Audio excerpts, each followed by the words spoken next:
So far in this course, we've been talking largely about blockchain as a technology, but technologies are just tools that enable us to do things.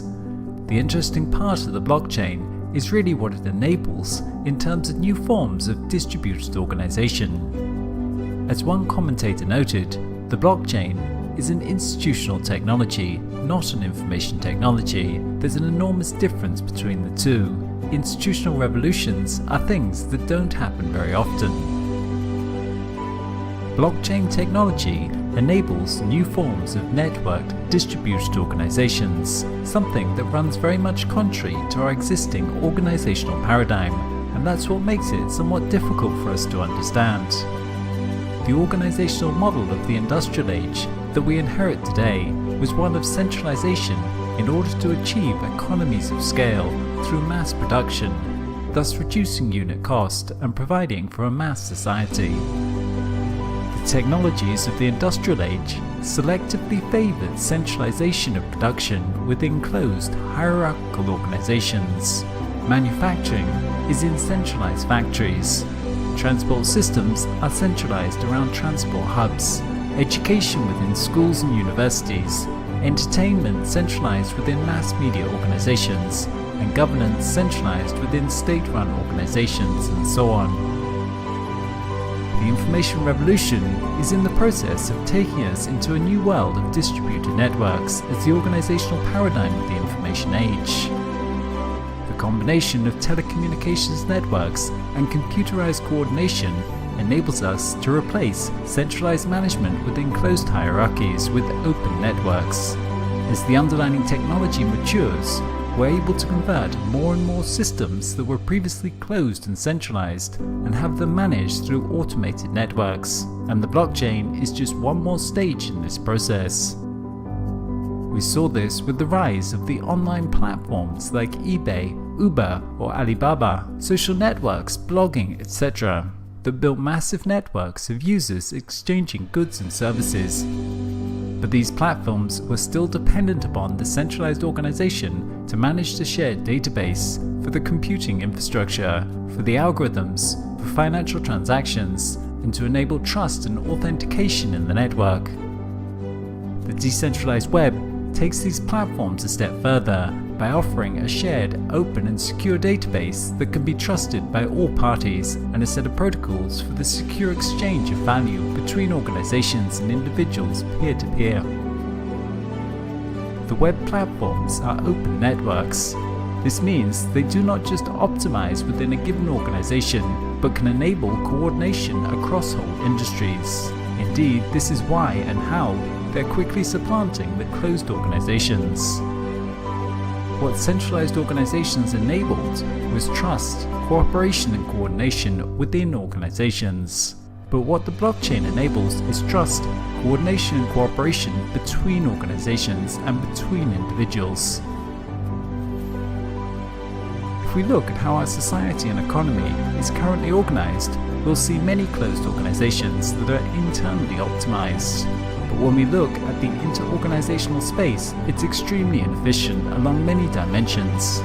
If we look at the way businesses coordinate along a supply chain, or the way nation-states interoperate in the global political system, we will see there is huge redundancy and friction caused by discontinuities. A classic example of this is the border system between nation-states and the bureaucratic procedures for obtaining a visa for moving from one nation to another, which creates a massive amount of friction at the inter-organizational space. And it's because those organizations don't have an effective inter-organizational infrastructure for collaboration and coordination. This greatly reduces the overall effectiveness of these systems and the delivered outcome for the end user. When we look internal to these organizations, they look like efficient, well-oiled machines. But when we look between them, the whole space is very inefficient. The whole space is very ineffective at delivering overall outcomes. And this is part of the significance of the blockchain, because it provides a shared, trusted database between organizations. It has the potential to switch the dynamics within economy and society from competition between closed centralized organizations to collaboration between organizations, and greatly strengthen working capacities across organizational boundaries. The results of this would be much more efficient overall societal and economic outcomes. Indeed, we can note that achieving coordination across organizations could result in quantum leaps in delivering outcomes and our capacity to tackle major global challenges of today, such as environmental degradation, where weak existing inter-organizational institutional infrastructure has gained little traction. In this respect, the blockchain has the potential to give us not just incremental improvements, but an order of magnitude greater capacities within society through collaboration within whole ecosystems. It is precisely this coordination across organizations, industries, nations and people that is required to provide the resources needed to tackle some of today's most complex challenges. And it's precisely this that is significantly absent within existing institutional structures. Because of the centralizing forces prevalent within the industrial age, we live in societies that are operated by many different closed organizations, many different companies all producing cars and competing for market share, many different governments that all focus on the interests of their citizens over those of others, many different healthcare providers, transport providers, etc. The result of this is, though, a huge amount of inefficiency and redundancy when taken as a whole, many different companies all recreating the wheel within their own organizations and expending huge amounts of time and energy on trying to get ahead of their peers. We assume that this is the normal state of operations, that it's just human nature in some way, but in fact, it's really just a function of the institutional structures we have built over the past centuries. As game theory will tell us, people respond to the incentives and the socio-economic forces acting on them. In the absence of cooperative structures, competition is often the optimal strategy for individuals and organizations.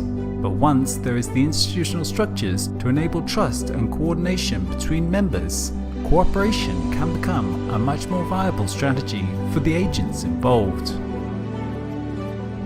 Because the blockchain enables this shared and trusted database that doesn't belong to any single organization, it makes it greatly more possible and viable for organizations to collaborate on a single solution or single source and achieve much better results for each organization and the economy as a whole. As an example of this cooperation across different closed organizations, we could think about the design and construction of a building. There may be many different companies involved in this process, all creating their own designs and diagrams for the building, with each having to continuously contact each other to access, exchange and cross-reference all this information. Given a single shared database, they could though all collaborate on a single design of the building, making for a greatly more efficient overall process, while at the same time each organization would benefit, and thus the overall results are more efficient. Likewise, the same is true for identity. We currently have many different copies of our identity spread across many different organizations, governments, social networks, employees, etc. But each of these only has a partial understanding of us. Currently, we're recreating the wheel for each organization, while data and reputation does not move well between them. Instead, a single identity could be created on the blockchain that belongs to the individual, with each organization then contributing to this data as they work together to create a more complete record of identity and reputation. In so doing, we've moved from all those frictions between these closed organizations to collaboration and synergies between them, creating something that is greater than any of the parts they had before. The same for a supply chain.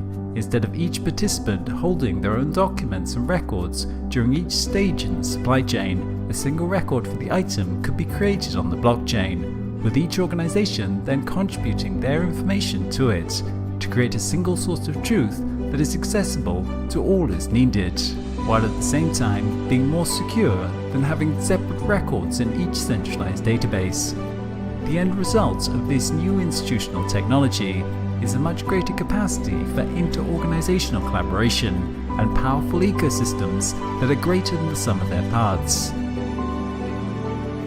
Given that all our current systems of organization that are centralized could be decentralized in this fashion using blockchain technology, we can see how it really could enable a reorganization of society and economy.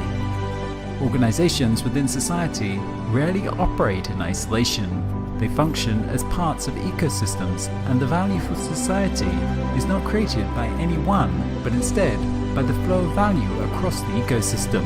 It's not Apple that delivers our iPhones, it's a massive global supply chain of hundreds of different organizations collaborating. Whereas our previous institutional structures optimize for individual organizations, the blockchain optimizes for the value within the whole ecosystem, and thus potentially much greater value for society as a whole. The information revolution is changing the world from disconnected to connected. The genie of hyperconnectivity is out of the bottle, and connectivity along virtually all dimensions is proliferating daily. As a consequence, our systems of organization will change from being based around fixed structures and boundaries to being coordinated via connections. Instead of the control of components through fixed hierarchical structures, organization will emerge out of the interaction and the exchange of value along those interactions. Enabling that will require a massive build-out of secure, frictionless information networks, this global cloud computer of the blockchain,